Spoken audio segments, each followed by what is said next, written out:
Stop pretending you don't know the truth. Since you already clicked this video, tell me honestly, don't you feel deep inside that you should have been way ahead in life by now, but you take everything too personally? People affect you too easily. Someone says something you don't like, or does something you didn't expect, and you keep replaying it in your head for days. You complain to friends, you send screenshots around, you stay stuck in the same emotional loop. Your breakup happened long ago, but even today, your mind refuses to stay empty and focus on anything properly. Your childhood hurt you, but you're still carrying the weight of it.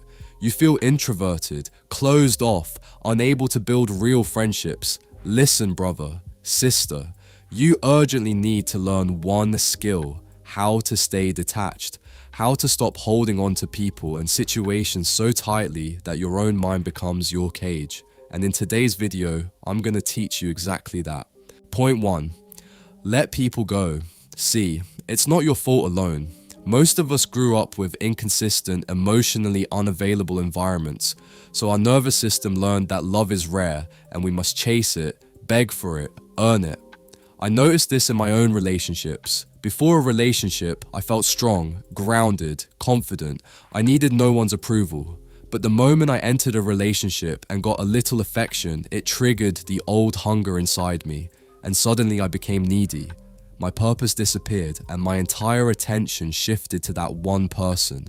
Everyone says that being in a relationship makes you confident and happy. But for me, the opposite happened. Whether someone left me or I left them, moving on felt impossible. I kept replaying every moment, trying to figure out what I did wrong or what I could have done differently. I wondered if they thought about me the way I thought about them. But here's the truth. The harder you hold on to people, the more they suffocate.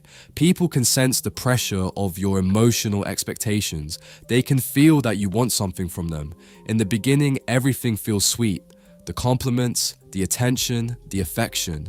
But if they need less than you, they won't attach the way you do. And when you keep over-investing, getting jealous over small things, chasing approval, reacting to every delay, no one wants to stay around that energy. People want to be around those who know their worth, who are building something, who have ambition, who walk with purpose.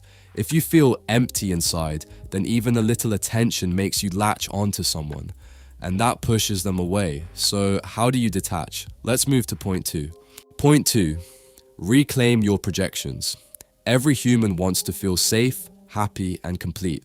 But since we don't know how to generate these feelings inside ourselves, we look for them outside, in people, in relationships, in situations. Imagine a child in a toy store. He sees a toy and loses his mind. He cries, he begs, and finally gets it. For a while he's excited, but soon he finds another toy and the old one becomes boring. The happiness was never inside the toy, it was inside his ability to feel excited. But as we grow up, our original traits get suppressed. When we're too excited, parents say, calm down. When we speak our mind, they say, don't talk like that. When we show confidence, we're told it's disrespectful. So slowly, we hide the parts of ourselves that made us unique. Our boldness, our creativity, our spark. And then we start searching the world for the same qualities we lost. We say things like, she's so confident, he's so outgoing, she carries herself so gracefully. We project the missing parts of ourselves onto others. This is why you get attached so easily. This is why you care so much about opinions. This is why you can't forget your ex. To fix this, you must reclaim your projections. Step 1, notice that every attachment is rooted in fear. Fear of losing someone, fear of losing attention, fear of losing that feeling. Be honest. Who or what are you afraid of losing? Step 2, ask, what exact feeling do they give me? Loved, confident, calm, special, safe. Write the single word. Step 3, reverse the direction. Tell yourself, if I can feel this when I'm with them, I must have the ability to generate it within myself. No one can activate a feeling inside you that doesn't already exist in you. Step 4, create tiny evidence. Do one daily action that generates the same feeling internally. Want confidence? Make a promise to yourself and keep it. Want to feel loved? Redefine what self-respect means for you. Ask yourself, What action today will make me proud of the person in the mirror tonight? Want to feel powerful? Choose a difficult task and finish it. This is how your nervous system learns. I can create my own emotions. I don't need to depend on others. Point 3. Ignore praise. If people are cheering for you, that does not automatically mean you're moving in the right direction. Praise usually reveals what they like, not what your purpose requires. When I first began sharing my thoughts online, the posts that exploded were the ones that were easiest to digest. The simple, comforting ones where I avoided going too deep or avoided touching anything uncomfortable. People loved those posts, but their comments bothered me, not because they were complimenting me, but because I realized they were only applauding the things that matched what they already believed.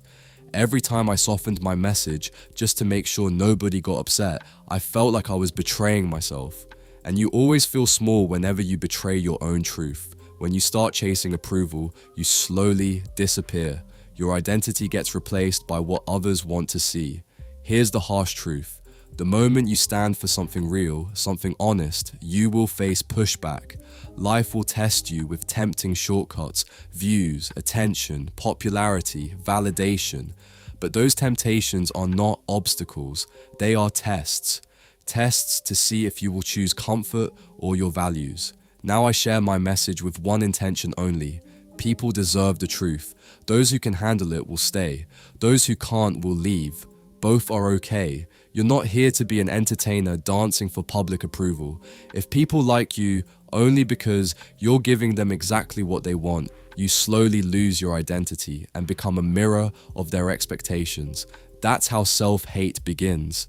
That's how resentment grows. So before you make any important decision, ask yourself, is this action aligned with my values or with someone else's expectations? If it aligns with your values, go for it. If it doesn't, let it go. Point 4. Don't react. In relationships, the one who reacts the fastest almost always ends up feeling the weakest. Think about any argument you've had. One person gets emotional instantly, starts defending, explaining, overthinking, while the other person stays calm and steady. Who holds the power? The calm one. Because reacting quickly means your emotions are in control, but pausing, even for a few seconds, can flip the entire situation.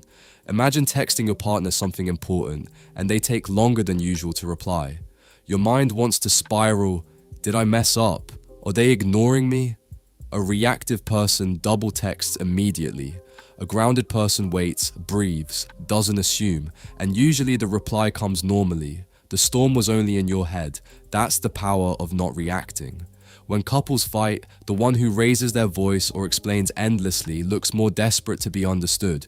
But the one who pauses and lets silence sit for a moment becomes the emotional anchor. Silence makes the reactive partner reveal more, apologize more, sometimes even say what they don't mean, while the calm partner hasn't done anything. Remember this, a slow response feels more confident than a fast reaction. One deep breath before speaking can save the entire conversation.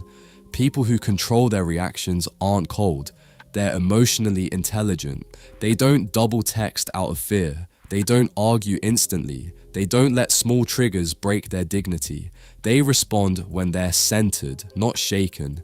And in every relationship, the calm person leads the emotional direction. That is real power. Point 5. Let your emotions decompress.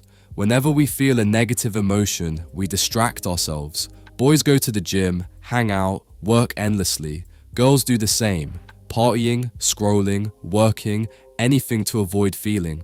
But trauma research shows, just because you don't feel an emotion doesn't mean it's gone.